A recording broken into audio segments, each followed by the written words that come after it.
Alors comme chaque mois, on parle d'amour sur RCF Hauts-de-France avec Dame de Cœur, coach en intelligence émotionnelle et amoureuse. Bonjour Christelle Verfailly. Bonjour Michel. Alors aujourd'hui, on va parler de couple et on se pose la question si essentielle de savoir comment réenchanter son couple quand la routine semble s'installer ou vient s'installer. C'est ça. En fait, au début d'une histoire, on est dans l'état amoureux. Donc on a les papillons dans le ventre, on attend les messages, les regards qui pétillent. Et puis un jour, évidemment, l'état amoureux s'arrête pour passer à une autre étape, qui est l'amour vrai. Mais ça peut nous sembler être de la routine. Mais est-ce que la routine, finalement, c'est gênant ? Est-ce que la routine, ça tue le couple ? Alors non. Non, moi j'ai du mal avec cette idée. En fait, la routine, elle tue pas le couple, elle est même inévitable. Même si vous partez en voyage tous les mois, même si vous allez en week-end en amoureux tous les mois, ça devient de la routine. À moins d'être agent secret, mais sinon la routine, elle est inévitable. La vie, elle est faite de répétitions et l'amour aussi. Et puis, il faut pas aussi tout faire porter à son couple. C'est-à-dire qu'il faut aussi s'interroger. Parfois, on a l'impression d'être dans une routine parce que notre métier nous plaît moyennement, on s'ennuie un peu au travail et donc quand on rentre, on voudrait de l'extraordinaire. Mais non, dans ces cas-là, c'est pas forcément sur le couple qu'il faut faire porter ça. Mais pourtant, la routine, ça paraît justement épuiser un couple. Ben oui, mais en fait, la routine, c'est ce qui nous permet de construire. C'est notre maison, la routine. C'est la maison de l'amour. Elle nous rassure, elle nous permet d'être sécure. C'est pas la routine qui abîme le couple, c'est vraiment l'absence d'attention à l'autre dans la routine. Mais alors, pourtant, si on prend un peu de recul sur ces thématiques qui sont effectivement très, très personnelles, beaucoup attendent de revivre les papillons dont vous parliez au début. Oui, mais les papillons, de toute façon, ça peut pas durer. C'est très clair. En fait, en début de relation, on est dans ce qu'on appelle le FAMA. Le FAMA, c'est le fantasme, l'attente, le mystère, l'angoisse. Si ça dure plus de 3 ans, c'est que vous êtes dans une relation qui n'est pas bonne, qui n'est pas sécurisante pour vous. Ça veut dire que vous avez des hauts et des bas et que effectivement vous ressentez de l'angoisse. Donc vous avez le sentiment que vous ressentez les papillons dans le ventre. Mais cet état amoureux, il peut pas durer, il ne dure pas plus de 3 ans. Ça paraît assez désespérant parfois. Comment est-ce qu'on fait finalement pour relancer la machine et pour réenchanter justement concrètement le couple ? Alors souvent on parle de rallumer la flamme, mais en réalité c'est remettre du bois quotidiennement. Il faut s'occuper de l'autre quotidiennement. Le vrai secret du couple, c'est pas le piment, c'est la présence à l'autre. Donc dire à l'autre ce qu'on aime chez lui, le remercier, le regarder avec les yeux de l'amour et pas les yeux de l'habitude, et puis créer de vrais moments de connexion, même juste 10 minutes où on se parle vraiment sans téléphone, pas devant la télé. Remettre de la légèreté. Et puis aussi, remettre du jeu, de la complicité. Rien ne nous empêche de dire, tiens, ce soir, on se ferait pas un billard, on part boire un verre, on se fait un billard, ou tiens, on va jouer quelque part. Essayez de remettre du jeu, de la joie. Et là, il y en a certains qui parlent de rituels de connexion, finalement, c'est quoi ? Ouais, en fait, les couples heureux ont souvent des rituels. Ce sont des rendez-vous qui entretiennent le couple et le lien. Par exemple, faire dîner les enfants à 19h et puis se programmer à 20h30. On mange en tête-à-tête tous les deux, sans les enfants, 1 fois par semaine ou 2 fois par semaine. Ça peut être aussi un autre rituel, ça peut être instaurer une surprise tous les mois. À telle date, tous les mois, on se fait une surprise.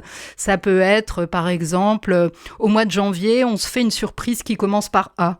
Donc ça peut être un apéro, faire quelque chose qui nous fait penser à l'aventure. Ça peut être le mois de février, ça commence par B, donc prendre un bain à deux, aller dans un restaurant qui commence par la lettre B. C'est essayer de trouver des rituels comme ça pour se reconnecter, pour retrouver de la complicité. Et alors, dans ce réenchantement du couple, quelle est la place de la sexualité dans tout ça ? Oui, alors beaucoup pensent que si on ne fait pas l'amour souvent, c'est qu'on n'est plus amoureux. C'est faux. Très peu de couples font l'amour tous les jours. Ça, je tiens à le dire quand même. Au bout de quelques années, on fait plus l'amour tous les jours. Et c'est pas grave, pas du tout. Et la sexualité, c'est pas une preuve d'amour. C'est souvent une conséquence de la connexion émotionnelle. Quand on perd de la connexion émotionnelle, on a moins envie de l'autre. Quand on est déconnecté émotionnellement, le désir il va se mettre en veille. Donc la clé pour retrouver une sexualité, c'est pas forcément de faire des jeux coquins. Souvent on pense à ça. Ça peut être une solution, mais c'est surtout de retrouver cette connexion émotionnelle. Alors, la famille aussi, parce que quand on parle de couple, eh bien, on peut aussi très souvent parler d'enfants. La famille dans tout ça? Alors, la famille, c'est d'abord un couple. Ça, faut pas l'oublier. Le couple, c'est la colonne vertébrale de la famille. Et quand le couple va bien, toute la maison respire mieux. Donc, ne culpabilisez pas de laisser vos enfants aux grands-parents pour s'occuper de votre couple. Ça, c'est important. Ça paraît fou. Donc, en fait, si je vous écoute bien, c'est la connexion, la reconnexion qui sont finalement les lieux, le terreau pour faire naître et renaître tout ce qui s'ensuit. Tout à fait. Ça fait renaître la sexualité, ça fait renaître la complicité, la confiance. Mais la routine, elle est inévitable. Mais celles et ceux qui nous écouteraient et qui se diraient, mais on aimerait bien en arriver là, mais on n'y est pas encore et c'est compliqué, ces petites reconnexions. Mais les gens, en fait, j'aime pas ce terme, mais ne font pas l'effort. C'est-à-dire que quand ils sont fatigués, le soir, ils vont pas se dire « Tiens, et si on faisait une sortie ?» ou si on se parlait en tête-à-tête. On se dit « On va mettre une série, c'est plus facile. » Parce que se parler, ça veut dire aussi parfois peut-être dire ce qui va pas, ou voilà, pas que dire ce qui va bien. Et donc, des fois, on a un peu la flemme. Et la flemme, c'est un gros problème du couple. Alors, si je vous entends bien, ça veut dire que finalement, ça s'entretient. Comme on entretient une plante, une voiture, ça s'entretient un couple. Tout à fait. Et avec n'importe qui, vous devrez entretenir le couple. Certaines personnes pensent qu'en recommençant une histoire avec quelqu'un d'autre, ça va pimenter. Oui, effectivement, il y aura les papillons dans le ventre au début.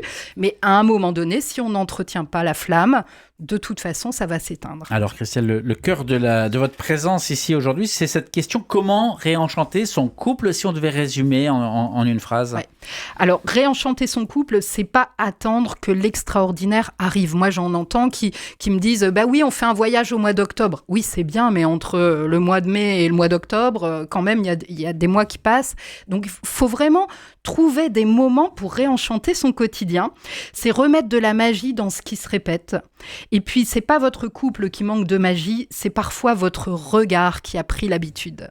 Ça paraît assez fou. Et parmi les rendez-vous que vous organisez, Christelle, parce que Dame de Cœur, c'est votre activité, coach émotionnelle et amoureuse. Je crois que très bientôt, en mai, vous organisez le 14 mai un moment particulier. Tout à fait. C'est une soirée de rencontre. Il y a à peu près 10 hommes et 10 femmes. C'est une soirée matchmaking. Donc, on mange autour d'un repas. Il y a des boissons incluses. Et alors, j'ai un petit souci, c'est que là, j'ai rempli toutes les femmes, toutes les inscriptions de femmes, et il me manque des hommes de 55 à 65 ans. Donc, osez venir, contactez-moi sur les réseaux à Christelle Verfailly ou Dame de Cœur Coaching sur Instagram.